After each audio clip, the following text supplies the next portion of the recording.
know you could do it. All you gotta do is put your mind to it.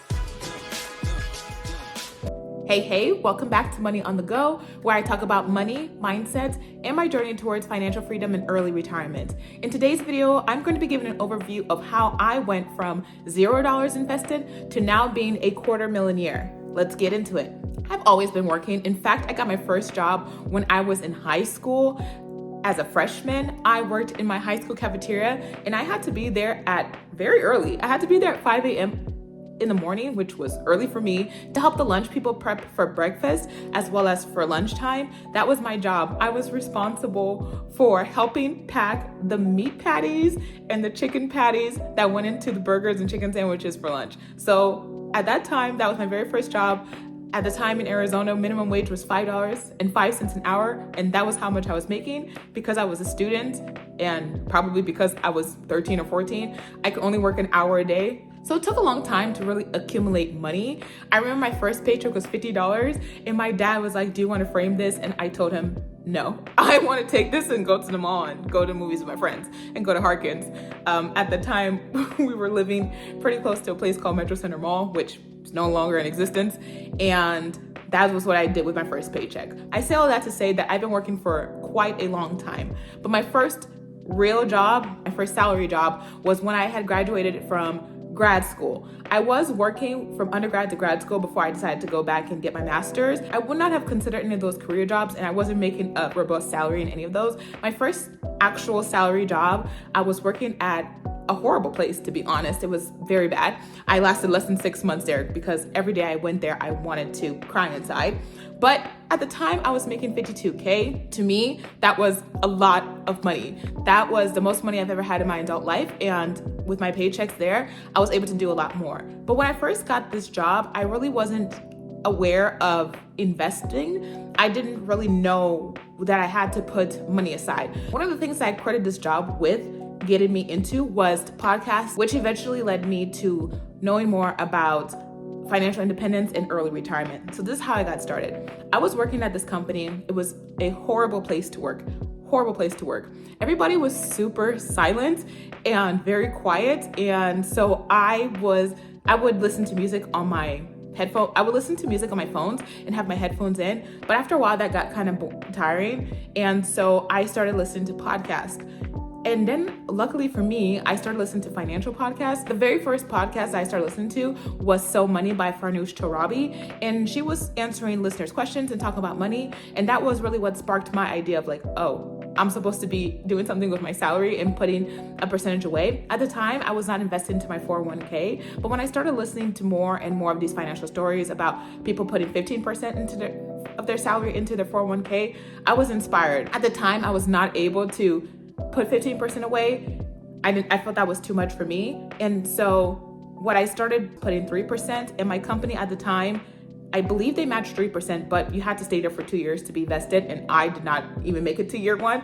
I was out of there in less than 6 months because I'm like, this is literally how you die.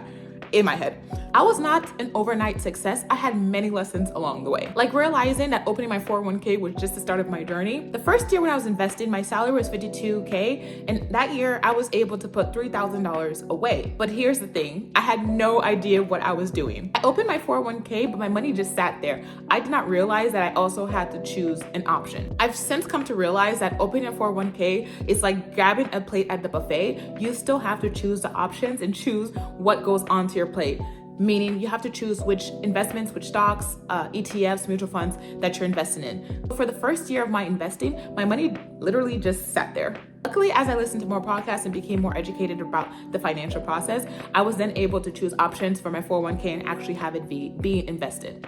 It took me nearly 4 years of consistent investing to be able to reach my first marker, which was 100K. And then it took me a little less than 2 years to get from the 100K to the 280K mark that I'm at right now. The biggest lesson that I've learned is that consistency beats perfection every time. Fast forward to today, I've grown my investments to over 280K. Now, how did I get here? By sticking to simple low-cost index funds. Here's what my portfolio looks like. In my 401k, I am invested solely in the S&P 500. My brokerage account is entirely one mutual fund, and that's VTSAX. This is the total stock market index fund, and this is the one I choose for my brokerage account.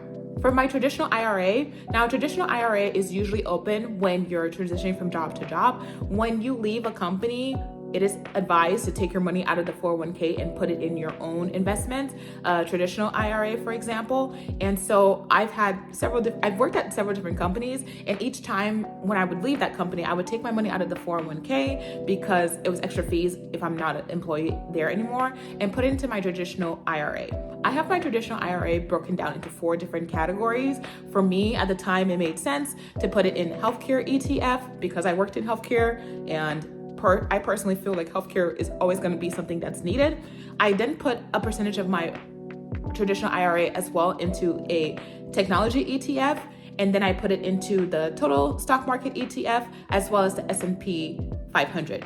So my traditional IRA is broken out into those 4 categories. My Roth IRA is broken out into 2. I have it in the S&P 500 as well as the total stock market. If I was to leave my current employer, I would take all the money that is in my 401k right now and put it in my traditional IRA and split it into 2 options, the S&P 500 and the total stock market.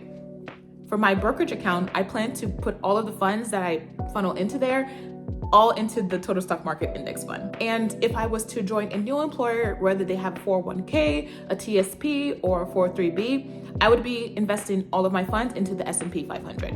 Those are the 2 funds that I feel most confident and most comfortable with. And so all of my money will be split 50-50 into those 2 funds. For me, simplicity is key. Sticking with these funds, I minimize fees and I capture the market return. And I avoid the additional stress of picking individual funds. I've done this before, and honestly, in my opinion, it's the luck of the draw, because you could be invested in the next Tesla or you could be invested in the next Enron. I'd rather diversify my funds and have it split up with the top 500 companies that's basically based off of competition and market cap, and the total stock market, which is a little bit more diversified with a lot more companies than just the top 500. So that is my personal strategy and what I prefer to do. Let's talk about why I stick to the S&P 500 and VTSAX. S&P 500 has historically, since its inception in 1957, averaged 10.2%. And for me, I'm satisfied with those gains. I'm satisfied with those numbers in the calculations, and that gets me to where I want to go and my ultimate FI number. That means that if I stay invested, my money will double every 7 years, and that lines up with the timeline for when I am personally looking to retire and call it quits to full-time working, especially in corporate America. Similarly, VTXAX gives me exposure to the entire US stock market and additional funds, and I feel like that gives me a way to diversify without overcomplicating my portfolio. These funds may not be flashy, but they work, and that is what I am most concerned about.